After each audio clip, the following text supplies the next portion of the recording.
తక్కువ వయసులో గర్భిణీ అవ్వడం అంటే చాలా యంగ్ ఏజ్‌లో.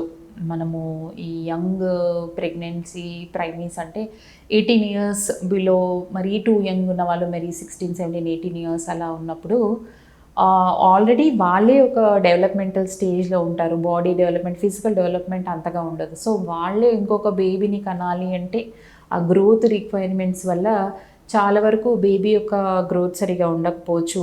వీళ్ళలో ఐయూజీఆర్ బేబీస్, గ్రోత్ తక్కువ ఉండే బేబీస్ ఎక్కువగా చూసే అవకాశం ఉంటుంది.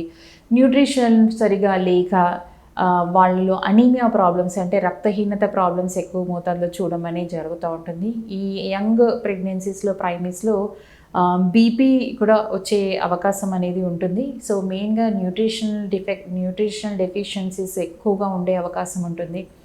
డెవలప్‌మెంట్ అండ్ గ్రోత్ పెల్విస్ నారోగా ఉండి చాలా వరకు నార్మల్ డెలివరీకి వెళ్ళే అవకాశం కన్నా సిజేరియన్ డెలివరీస్ అయ్యే అవకాశాలు కూడా ఈ యంగ్ ప్రెగ్నెన్సీస్‌లో మనము ఎక్కువ మోతాదులో చూస్తాము. ఇంకా ఫైనాన్షియల్‌గా, ఎకనామికల్‌గా కూడా ఆ ఏజ్‌లో వాళ్ళకంత సెటిల్మెంట్ ఉండదు కాబట్టి సో, చాలా వరకు ఇలాంటి ఇష్యూస్ వల్ల డైటరీ డెఫిషియన్సీస్ రావడము, దాంతో వచ్చే కాంప్లికేషన్స్ చూడడం అనేది చాలా కామన్‌గా మనము యంగ్ ప్రైమీస్‌లో చూస్తూ ఉంటాం.